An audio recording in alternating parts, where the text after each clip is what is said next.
जय श्री कृष्णा। आप सभी को मार्गशीर्ष शुक्ल पक्ष मोक्षदा एकादशी की ढेरों शुभकामनाएं। प्रिय दर्शकों, आज के इस वीडियो में हम बात करेंगे मोक्षदा एकादशी किस दिन है, इस एकादशी का व्रत किस दिन किया जाएगा, एकादशी का उत्तम व्रत किस दिन है, दशमी बेधा किस दिन है और द्वादशी युक्ता किस दिन है। साथ ही बताएंगे आपको कि ये एकादशी किस प्रकार से महत्वपूर्ण है, क्या महत्व है इसका, क्या फल है इसकी पूजा का, कैसे पूजा करनी चाहिए, विधि क्या है, इस एकादशी का व्रत करने का नियम क्या है, किन नियमों का पालन करते हुए ये एकादशी रखी जानी चाहिए।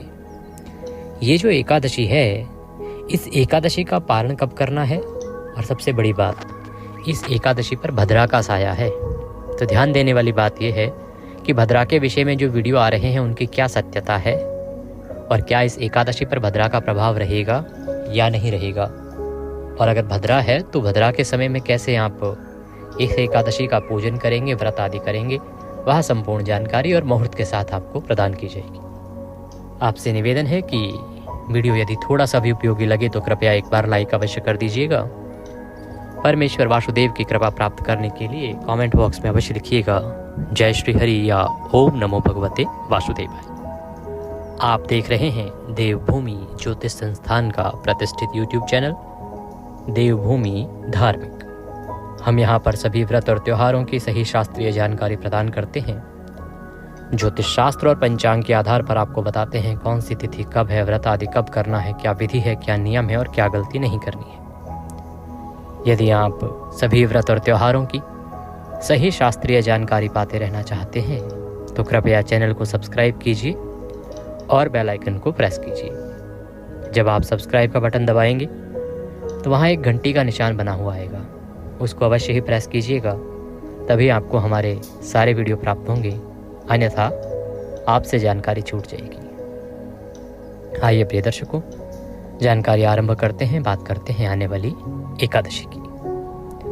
प्रिय दर्शकों, ये मार्गशीर्ष मास चल रहा है। मार्गशीर्ष मास की जो एकादशी है, जो शुक्ल पक्ष की एकादशी है, उसका नाम है मोक्षदा एकादशी। मोक्षदा एकादशी मनुष्य के सभी पापों का नाश करने वाली है, मनुष्य को मोक्ष प्रदान करने वाली है। ये तो एकादशी का व्रत ही मनुष्य के कल्याण के लिए होता है, परंतु ये एकादशी विशेष रूप से मनुष्य को मोक्ष दिलाने के लिए कही गई है। जब आप इस एकादशी का व्रत पूजन करते हैं तो वह मोक्ष के मार्ग को प्रशस्त करता है, इससे मनुष्य को मोक्ष की प्राप्ति होती है। मोक्षदा एकादशी का व्रत यदि पूर्ण नियमों का पालन करते हुए संकल्पित होकर किया जाए तो बड़े से बड़ा पापी मनुष्य भी अपने पापों को धो लेता है। शास्त्र कहते हैं कि इस एकादशी का एक व्रत ही बड़े से बड़े पाप के नाश के लिए काफ़ी होता है। बस आवश्यकता होती है उस व्रत को नियमों के अनुसार पालन करने की। तो इस एकादशी की महिमा के विषय में भगवान स्वयं कहते हैं, और जैसा कि आप जानते हैं मार्गशीर्ष मास की महिमा बहुत अधिक है। भगवान नारायण स्वयं कहते हैं मार्गशीर्ष महात्म्य में कि मार्गशीर्षो मासो हम, भगवान स्वयं ही मार्गशीर्ष मास हैं। अब जो मास ही भगवान के नाम से जाना जाता है उसका उत्तम फल तो होगा ही। और भगवान आगे कहते हैं ब्रह्मदेव के पूछने पर कि इस मार्गशीर्ष मास में सभी कर्मों का फल कार्तिक से 1 करोड़ गुना अधिक कहा गया है।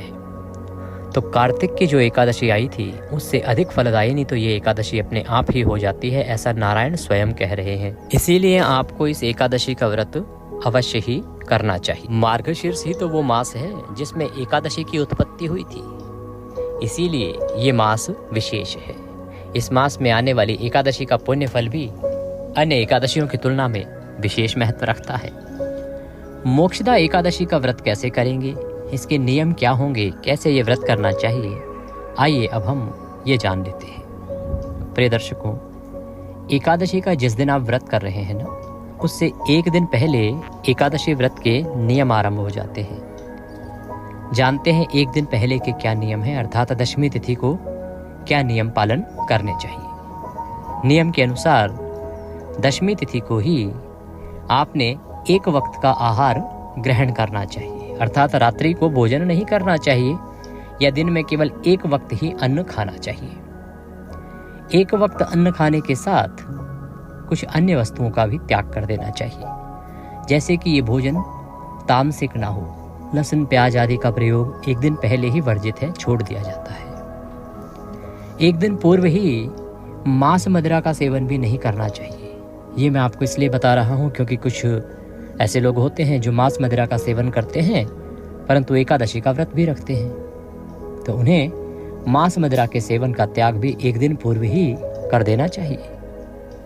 ये जो एकादशी है, मोक्षदा एकादशी, इसके एक दिन पहले ही आपको शहद का प्रयोग बंद कर देना चाहिए।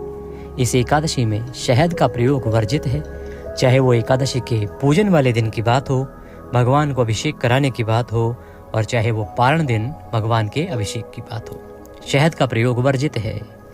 साथ ही इस एकादशी के एक दिन पहले आपको मसूर की दाल नहीं खानी चाहिए। मसूर की जो दाल होती है उसका त्याग कहा गया है। मसूर की दाल के साथ चने की शाक के विषय में भी कहा गया है कि चने का शाक भी नहीं खाना चाहिए।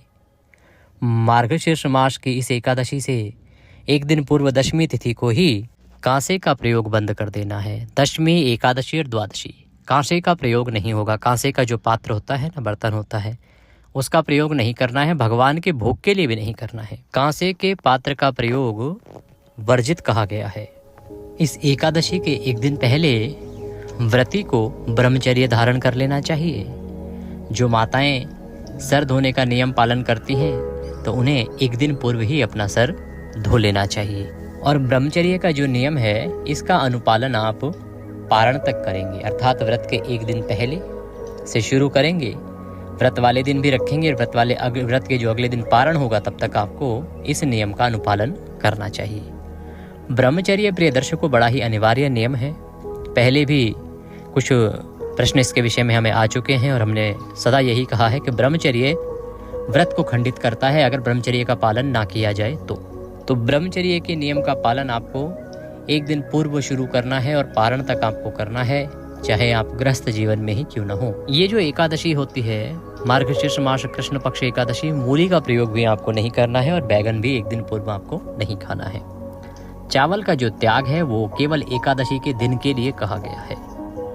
पिछले दिनों मार्गशीर्ष मास महात्म्य में हम सुना रहे थे, उसमें वर्णन आया कहीं कि भगवान नारायण को मार्गशीर्ष मास में अक्षत और पुष्प अर्पित करने का अनंत फल है। तो उस पे हमारी कुछ माताओं बहनों ने प्रश्न किया कि पंडित जी, भगवान विष्णु को अक्षत पुष्प अर्पित कर सकते हैं क्या? जी हाँ, कर सकते हैं।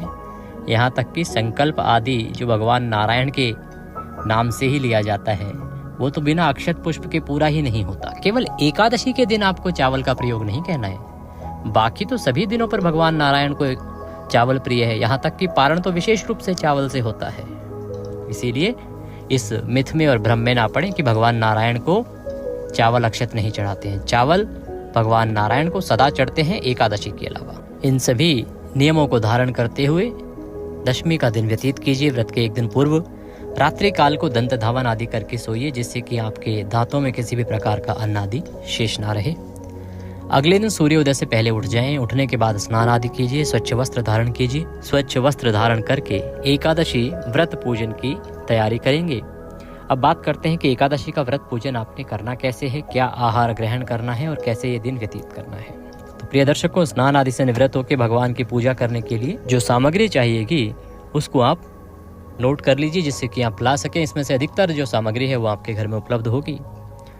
सामग्री के रूप में भगवान विष्णु की दामोदर स्वरूप यदि कोई प्रतिमा या तस्वीर आपको मिल जाए तो बहुत कल्याणकारी है, क्योंकि इस एकादशी पर दामोदर स्वरूप की बड़ी महिमा कही गई है।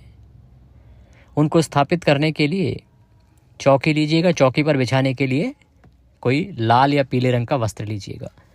ध्यान दीजिएगा कि तस्वीर भी ले सकते हैं आप भगवान की और प्रतिमा भी ले सकते हैं। प्रतिमा मैं इसलिए कहूँगा क्योंकि प्रतिमा को अभिषेक कराया जा सकता है और इस एकादशी पर मैं विशेष अभिषेक बताने जा रहा हूँ, आपको विशेष स्नान बताने जा रहा हूँ, जो कि बड़ा महत्वपूर्ण है मार्गशीर्ष एकादशी के दिन।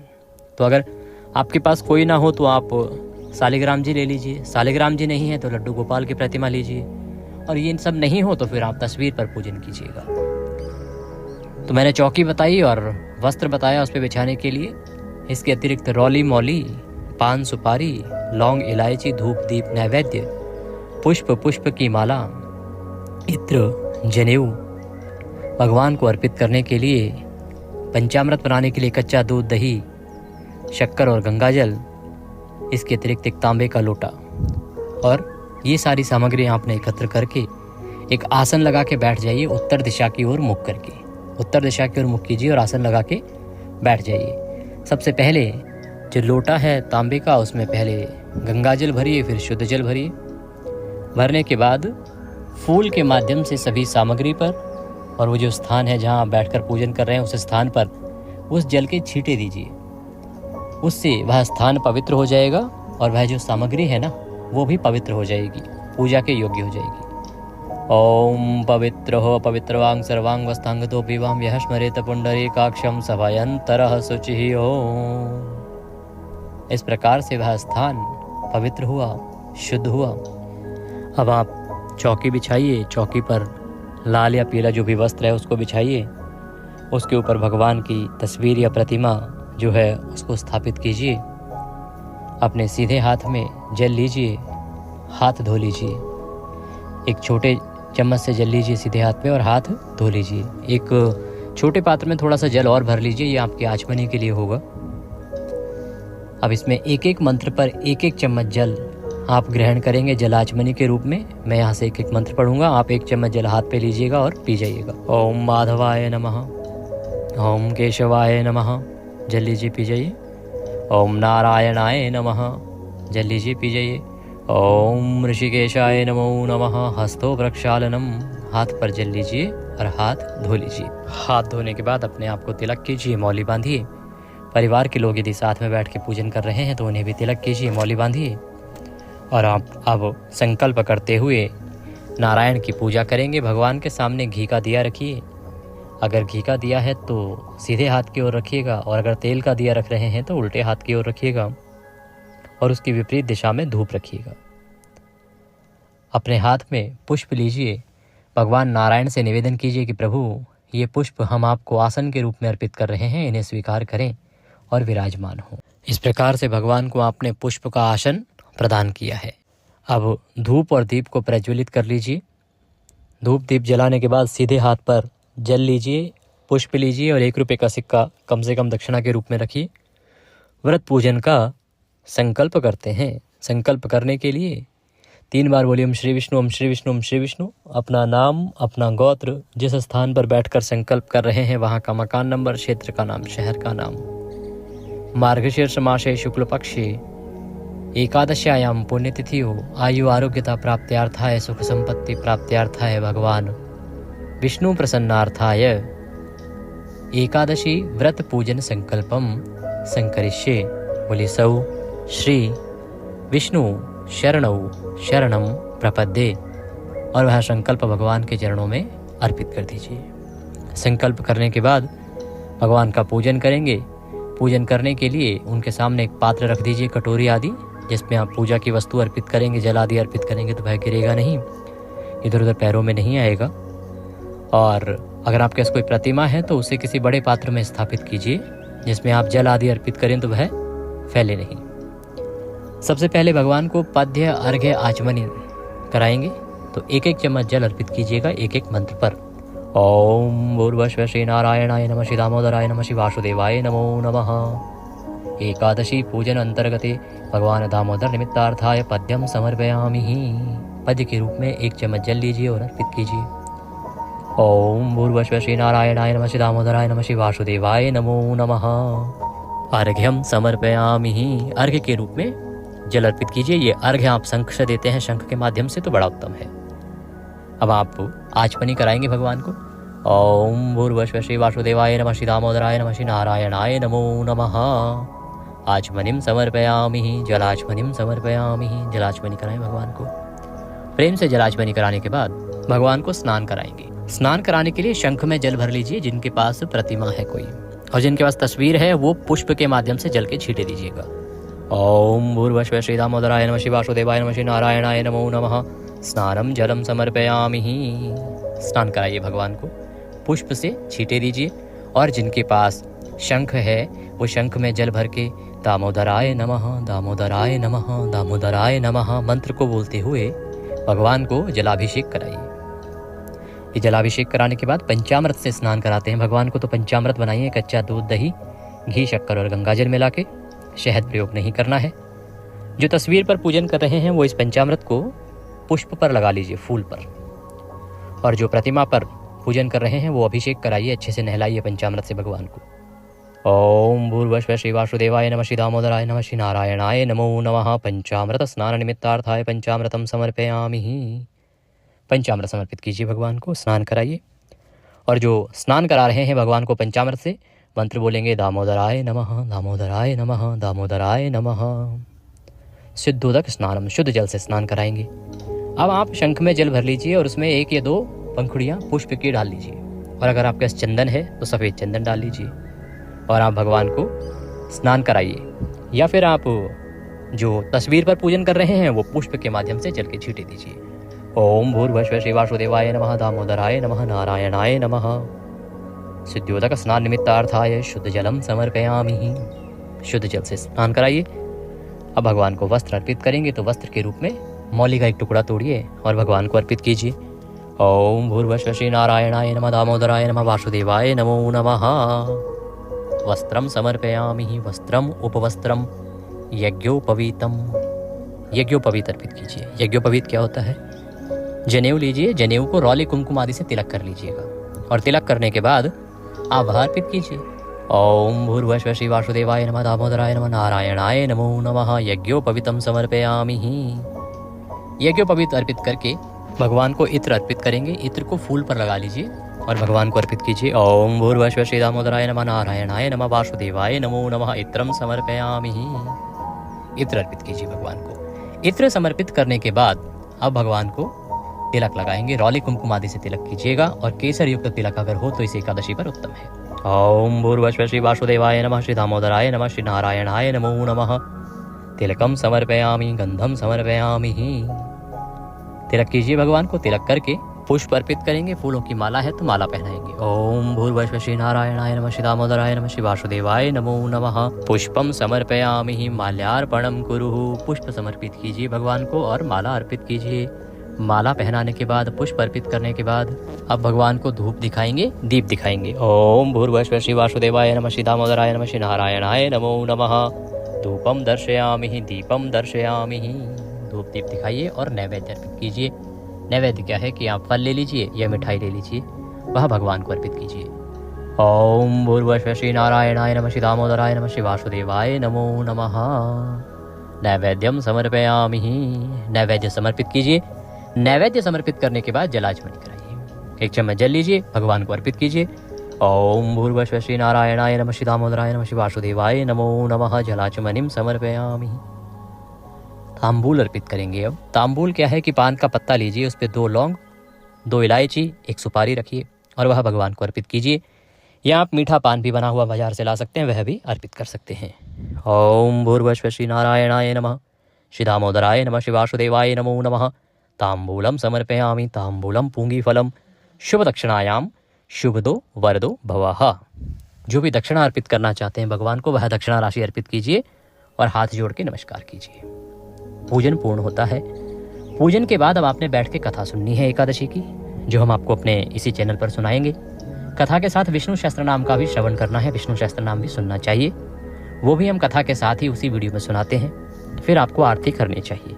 आरती भी हम उसी कथा के अंत में करते हैं। आरती से निवृत्त होके ब्राह्मण को कथा के निमित्त जो भी दक्षिणा आदि दी जाती है वह देनी चाहिए।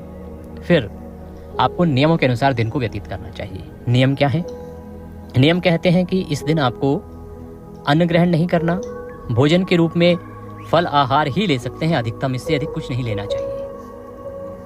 नियम बहुत सारे लोग कहते हैं चाय पी सकते हैं क्या? देखो, वैसे तो चाय जो है तामसिक में आती है, नशे का पदार्थ है चाय, इसीलिए नियम अनुसार नहीं पीनी चाहिए।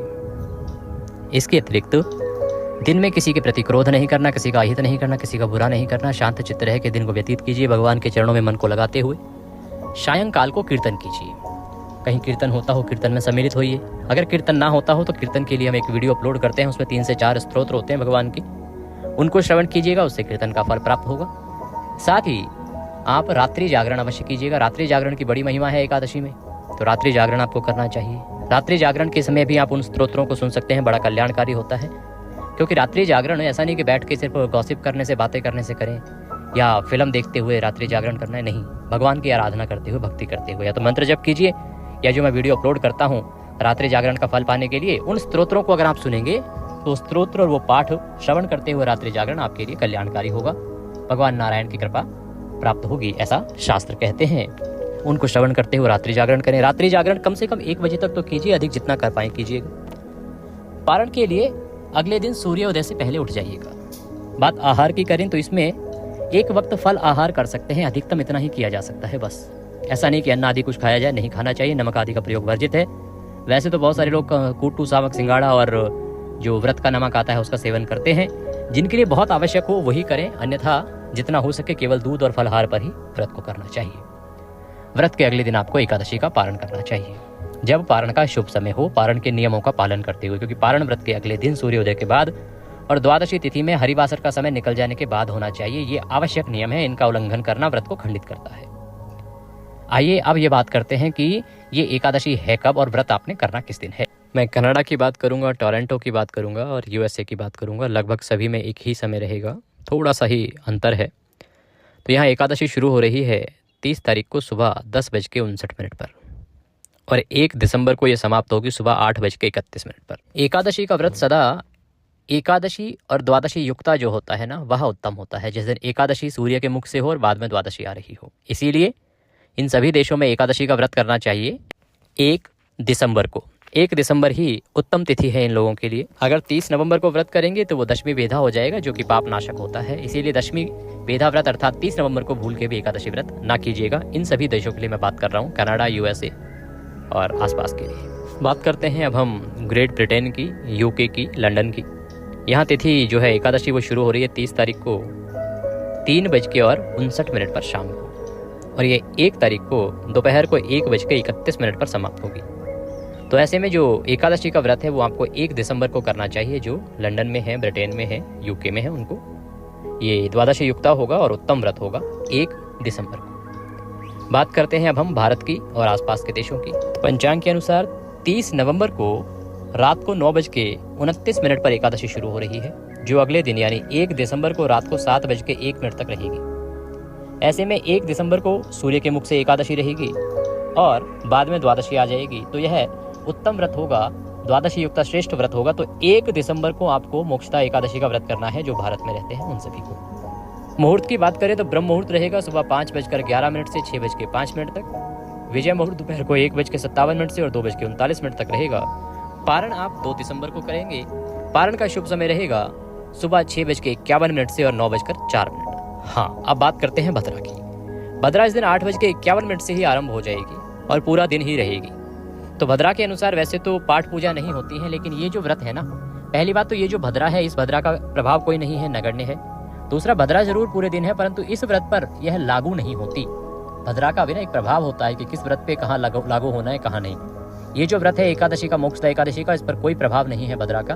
आप पूरा दिन पूजन कर सकते हैं, जो शुभ मुहूर्त बताए जा रहे हैं उनमें पूजन कर सकते हैं। भद्रा के नाम पे यदि कोई डरा रहा है तो उससे डरने की आवश्यकता नहीं है।